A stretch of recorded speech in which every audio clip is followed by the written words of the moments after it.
of Generation Z's complete problem with concentrating for any long period of time, more and more TV channels are showing short films now. So there's a revenue for them. Does this bother you as a filmmaker, as an actor, and as a director? Because I imagine you have an idea of a movie. It takes time to build up the character, to build up the story, and nowadays people like 2 seconds and that's it.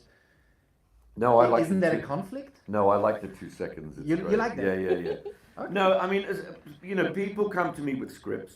If I like the script, I say I'll direct it. I'm working on trying to do. I've done 12 short films now. I'm working on trying to do something more long form. So I'm working on 2 movies and a TV series. But really, right now that I've given my go ahead, it's up to them to go and find the money, really, because I don't know anything about. I'm not a producer at heart, so I'm hoping those 3 projects go. Yeah. In fact, I've had to turn my phone off. Thank you very much. Yes, go ahead.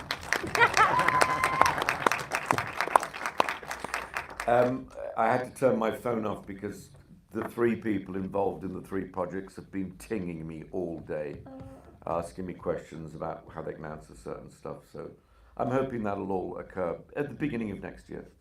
And when comparing voice acting to directing and acting, when you're on a set as an actor, you have a lot of people around you. If you voice act, there's little people. I think they get even less year per year, was what I heard from the synchro branch we have in Germany as well. How do you feel about that? Is it like nice and calming to be like on your own, or there are just little people? Well, they're very different things, because when you're on a film set, you're active, and depending on the size of the shot, you're physically engaged. When you're sitting in a little booth doing a voice, you're concentrating all of the character in the shape of your voice. Waggling your arms about and pulling faces is not going to help because it's not seen. So it's very nice to be focused and thinking, I'm going to do a voice like Clint Eastwood today. That's how I'm going to do this. I have a very funny Clint Eastwood story. Do you want to hear it? Yeah, definitely. It has got a rude word in it. We will beep it. Is that okay? Just tell us when we have to beep. You'll know. So a friend of mine did a film called Space Cowboys. And he was employed, he's English, but he was employed to play a young Clint Eastwood. So I said to him, did you ask him any advice on how to play him? And he said, yeah, I did. I went up to him one day and said, excuse me, Mr. Eastwood, have you any advice on how to play you? And he said, yeah, I have, kid. He said, when you're playing me, whatever you say or whatever you do, just be thinking, fuck you. Beep, beep, beep. And if you watch him perform, that's exactly the way he acts. So, what's next? What are I think I'll have to leave after swearing. No. This will is keep your you. invitation, your obvious invitation to All stay. right. What's next? What can we look forward to? What are the projects you are mainly working right now? I'm really concentrating on trying to get these directing jobs up. I'm constantly accepting little short films to do. I shall be doing a few of those over the next couple of months. I really like it when they involve travel, filming in different countries. Although doing my French film, I had to work so hard for weeks I knew I was never going to sound French.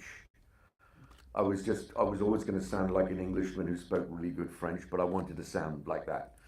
So everything's a new challenge, really. Yeah. And as you said, Englishman, as I did some research, your parents are both from the more Irish side and also from Bristol. Do you feel like an Englishman, though? I feel sort of half English, half Irish, really. In fact, I must tell you another story. One of the nicest things that ever happened to me is I went over to Ireland to play a character, and I thought, I don't want all my Irish people I'm working with thinking, why is this bloody Brit over here playing an Irishman? So I talked in an Irish accent the whole time. The whole time. And I got very friendly with the light and cameraman. And we used to go out drinking, and I thought, no, I won't tell him, I'll just pretend to be Irish. So I did that, and they were all convinced I was Irish. And about a year later, I was doing a film in England, and it was the same lighting cameraman. And he said, should we go out for a drink? And I said, I'd love to. And he'd seen me filming that day, and he said, Kevin, he said, I've got to tell you, your English accent is fucking shit. It really is. You've got to work on it. So I took that as rather a great compliment. Did you take that in consideration? Yeah. And now you're happy because both are going to the World Cup, Ireland. Oh yes. I don't really follow the football, but it is great, yeah. And I hope at some point they manage to play against each other, because it'll be. It'll certainly confuse You would like me. to see that, right? Yeah. And in terms of. I think I might support Ireland. Okay, we won't tell anyone. But don't tell anybody here. No one will know. How would they know? They'll never know. And in terms of coming to conventions, do you have certain like habits or rituals that you do at conventions when you visit another country in another city? Yeah, I go under the table a lot and drink wine. Oh, can we join you? Like, Yeah, of course, anytime. If you see the curtains getting closed, you you're know I'm gonna take under there. over, are you? Yeah. And we're gonna just like. No, I love doing conventions everywhere. They're very different in different countries. I was really pleased to be invited back here because I had a great time when I was here last time. But I've never really had a bad time at a convention. I've been at a few that were very slow. I really like it when, just like with my career, I really like it when I'm busy all the time. But just sort of sitting at the table with people looking at me and looking at the picture and going, no, that's not him. In fact, once I was sitting at the table and somebody came up and looked at the picture of me above, and he said to me, when is he coming back? I said, no, it's me. And he went, yeah, and walked off. And he walked off. He walked off, Oh, yeah. how nice of him. Just thought I was a liar. Wow. And when you come to Vienna, for example, do you get some time to like experience? I always try to. I don't like this sort of dropping in, doing the convention and buggering off home again. So I always get some time. And after this one, I'm doing one in Luxembourg. So I've got a few days. Well, I'll have tomorrow here, and then I'll have a few days in Luxembourg, and so that'll be good for me because I've never been there before. So it's another pin in the map.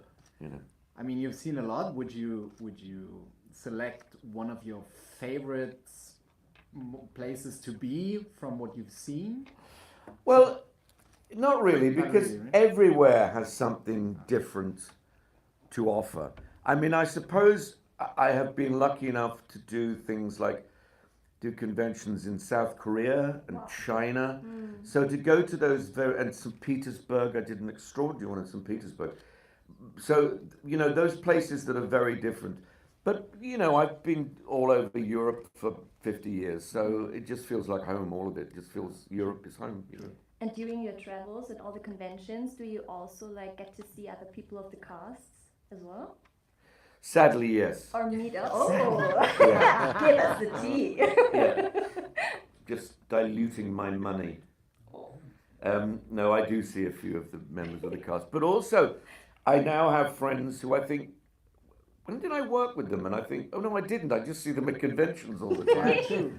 So Russ Marquand being one of them, who I think is here this weekend. Yeah, I've never worked with him, but I've done so many conventions with him. He feels like a mate, Yeah, that's perfect. Yeah. He's with us. We should have invited him today as well. She comes Next tomorrow. time. Yeah. She arrives tomorrow. He arrives tomorrow. Yeah. He arrives tomorrow. Yeah. Okay. Nice. Yeah, that was another question I had when we were talking about the film Pirates of the Caribbean. I mean, you mentioned Johnny Depp and the director. Also, like personalities to work with, right? Definitely, and I think definitely Gore Verbinski really made Pirates of the Caribbean what it was. And when he wasn't asked back to do 4 and 5, I think we noticed his absence in those films because him and Johnny together came on day one, and you went, oh, they know what they're doing, and they've got a plan, and they've got an idea, and they've got a shape to it, you know. So I just found out that Gore's just made his first film in 9 years. Wow. I don't know why he had a hiatus in his career. I think it's because he's a bit of an overspender, and they don't like that in America. So I think that was the problem. And would you think of something like a project that you would always have loved to do but haven't done yet? Like in voice acting, you Spider-Man. said Looney Tunes. Spider-Man. This was the role for that ultimately got to. Like for Spider-Man. Yeah, not like It's the Green Spider-Man Goblin. himself, but the villain, Yeah, the Goblin, Green Goblin, Green Goblin, probably, yeah, right? it was up for the Green Goblin. No, not really. And in fact, people say to me all the time, "What's your favourite project?" And I always say the next one, because I don't know what it'll be. I don't know what I'll have to, what skills I'll have to develop, what voice I'll have to develop, what physicality I'll have to develop. But I look forward to that part of the process, being a character actor. And how do you get into those characters? Like when let's just pretend we're on a set right now, and Yeah. you're gonna get into character. How do you switch from yourself to the character? By the preparation that I've done previously. So I can be sitting here chatting to you, and they say, "Okay, action," and I can go, "Oh, hello there, how are you?" Very good. Yeah, you were saying, "Yeah, I'll have a coffee, please." It's the preparation. You don't want to be having to go on set and go, wait, I got to get into character. You've had the time to do that, so Yeah. do it before. Is that what differs the professionals from the not so? I would say so, although, there are people who align themselves with the method, who feel that they do need a bit of time before. But I don't understand what I think happens with people who do that and do the method and go like, right, I've got to get ready. Every take's going to be the same. It's going to have the same rhythm, the same energy, rather than just going, okay, this is the scene, I'm going to talk to you like a human being now, in my character, and you talk back at me like your character, And do you have a certain characteristics of roles you choose? So you choose them, so you prefer them to play or would love to play them? No, it just depends on the script that comes in front of me. So it's the bigger Really. picture with everything. Yeah, and it could be anything. I mean, this is why I like doing these short films with young filmmakers, lower budget films, because they're not trying to make something for the Marvel universe or something for television police procedurals. They're making something imaginative and creative, and then that brings out the imagination and creativity in me. Yeah, and also less CGI. When you were talking about the Pirates of the Caribbean movies, Yeah. the last ones, they had a lot of CGI in it. I think the first Oh. ones they built the boats. They- and stuff, and it's I a always say, different in the first film, if we wanted to split a ship in half, we split it in half. experience. The last film we made in Australia, we were mainly in these huge areas, and they had, those big containers they have on the back of ships. Well, we had walls of those painted green, and we had some decks on gimbals. And I remember the last big scene of number 5. We walked into this room, and somebody came in with a sort of a painting this big and said, "It's going to look like this." And you go, "Oh, I see. Okay. Well, it is part of my job to be imaginative, but we did it in this green room, and it was, we did our best and we did as well as we could, but most CGI and Marvel have taken most of the fun out of the process of filmmaking for me, in my opinion. I'm sure the films are great and people love watching them, but they're not any fun to do. And did you have any particular set that you loved, especially in Pirates of the Caribbean? And could you maybe keep something from it, like a splinter of one of the ships you wrecked in You half? kept the boat. No, but kept the I've whole got the boat in my back garden. No, funnily enough, we were doing a scene. I wasn't actually in it, but with the Aztec gold, the big case of gold, and people were going, "Oh, I got a bit of the Aztec gold," and I left it too long, and I went up to the studio, and the producer was outside saying, "You've come to get Aztec gold, haven't you? You're not in the scene, go away." And if you watch the film ever again, at the beginning of the scene, that case is piled with gold. By the end of the scene, it's about half full from people stealing it, yeah. You look happy? Yes. I think we can open the questions to the audience as well, because I think you might have some as well. Kevin, firstly, thank you so much. Oh, you're welcome. It's my pleasure. It's really great to hear all those stories, and yeah, let's see what else we have. Patrick is there with the microphone, so if you would like to ask our star guest a question, raise your hand. We will come to you. Don't be shy. Don't be shy. Or maybe we have answered all the questions already. That's also possible. Possible. There's one already. Here's one. 2 questions even. Yeah. Yeah, hello there. I have 2 questions for you. Yeah. First of all, my 4-year-old son wanted to be a pirate when he grew up. Do you have any good recommendation for him? Oh. Rum. But maybe leave it a year or 2. All right, that's a good one. I will pass it on. I have another question for you. Yeah. In the beginning, you said grumpy old man. Mm. So I would love to see you next to Gary Oldman, because that came right to my mind. When you said grumpy old man. Yeah, we were grumpy young men together and we're grumpy old men now. Yeah. Thanks. Have a You're good welcome. time. Thank you. You too. Very wholesome. Enjoy the weekend. Noch eine Frage? You could also like tell us in German and we will translate for you if you want.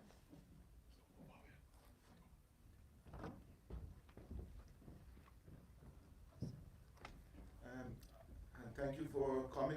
One question I have, I read your IMDb, and something really interesting, that you also had your debut as an actor in I, Claudius.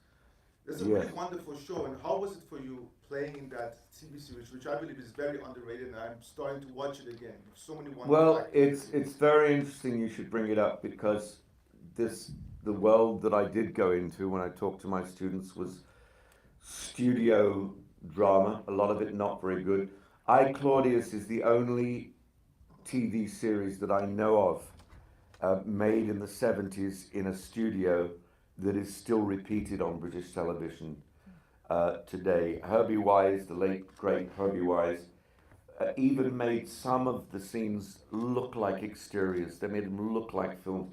It's an extraordinary piece of work. And can you imagine? I remember going in on the first day, and one of the assistant managers came up and said, "Okay, there's a blackboard here. I've got everyone's name, and I'll be putting a time up for when you're called." I said, "You don't have to give me a time. I will be here at the beginning of the day every day, and I will stay here till the end of the day, because I've got all these amazing actors." It was like my postgraduate course from drama school, and people who I still love to this day, many of whom have gone, of course. But Derek Jacobi, George Baker, Patrick Stewart, you know, it's an incredible cast of people, and me. But thank you for the question. Would we have another question? Or we could all just go to the bar. Oh boy, it sounds intriguing. In the meantime, one question from my side. Would you have a role model that you would say got you into acting and that sparked the idea of becoming an actor for you? No, it was more teachers who put me in plays when I was a kid, but I have to say my favorite actor of all time, who I would watch a lot on television on old 30s films, was Jimmy Cagney. And I was very lucky at a convention a number of years ago. Somebody gave me an autographed photograph of Jimmy Cagney, which I have on my wall, which is one of my favorite possessions, yeah. Didn't you say something in a podcast like that acting was a reward for not paying attention in school? Yes, absolutely. Can you give us that story? Yeah, I was in a maths class, I remember. I must have been about 8 years old. And I was notoriously bad at maths. I've improved since then.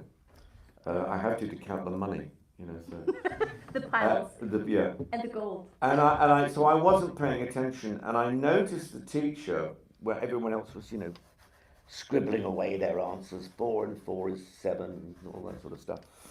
And I noticed she went and wrote on the blackboard, "My sunbeams are dancing in the meadow below, where daisies and tulips and daffodils grow." And then she proceeded to wipe it off. And I thought, she's having a nervous breakdown. What's wrong with it?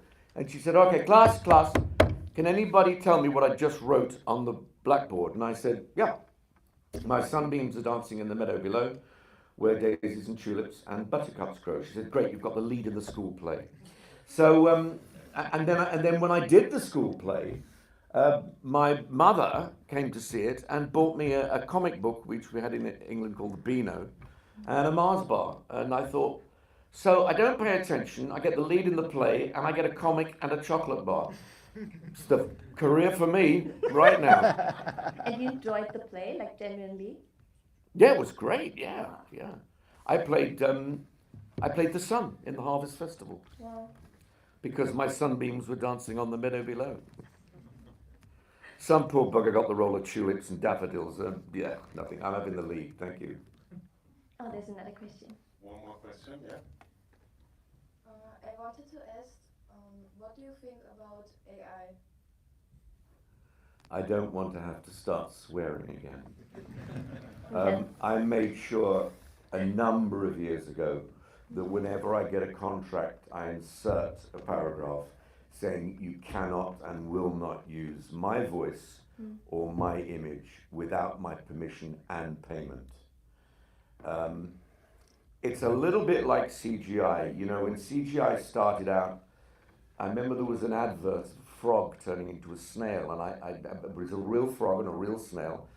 And when it's used as a sort of a blend, it's great. But when it becomes everything, like in the Marvel films, there are so many. I've had a little look at some of the Avengers films because a friend of mine watches them, and some of them are just completely AI created or CGI created. There's no actual people in them whatsoever, and I can't stand it. And in fact, the last little film I directed is called Well-Being, and it's about AI taking over the world. And I was very proud at the end to be able to put up after my name, directed by Kevin McNally. No AI was used in the making of this film. We did it properly. Mic drop. Thank you. Thank you. In fact, I've written this novel, which I would have been able to sell to you, but unfortunately I lost my baggage in Montparnasse, or up my ass, as it's now called.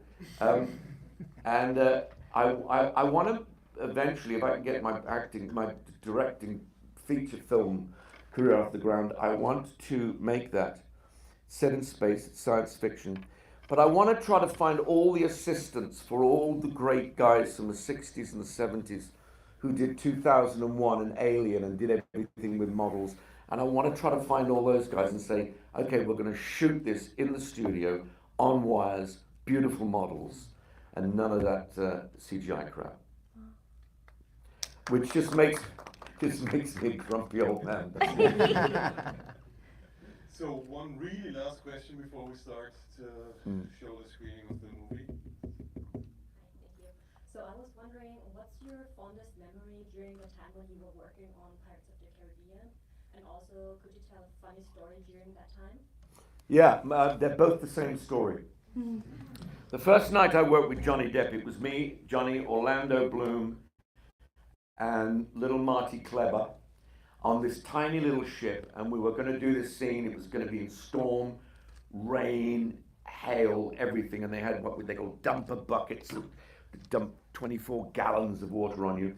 So we rehearsed it without all that, and it was about 12 o'clock, midnight, in Long Beach, California, and then they said, okay, everybody go back to your trailer, get your wetsuits on, come back in about an hour, and we'll film it. And as we left the ship, Johnny Depp said to me, he said, hey, come here. He said, word of advice, don't put the wetsuit on. I said, why not? He said, makes you look fat on camera. It puts pounds on you. And I said, thanks for the advice, Johnny. Went back to the trailer. My dresser said, here's your wetsuit. I said, no, I don't want to wear the wetsuit, thank you. It put pounds on you, make me look fat.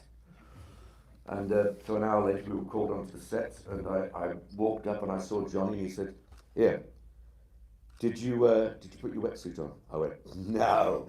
Pulled aside, showed his wetsuit and said, sucker. That was my favourite moment. Thank you so much for sharing with us. Thank you.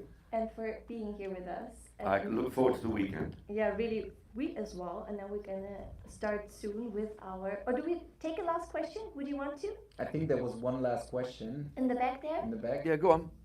I think it's an interesting question, so yeah. Yeah, perfect. Let's do it. Let's go. How do you know? Are you a mind reader? I told them.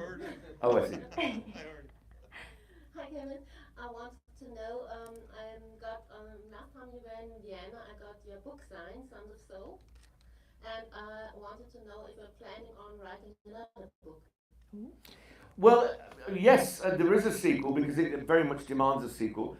But the only reason I ever got it written was back in the old days, well, 10 years ago, we had a thing in America called pilot season, and you would sit around for 3 months doing bugger all, getting the odd audition. So I thought, well, I'll write a book while I'm doing it.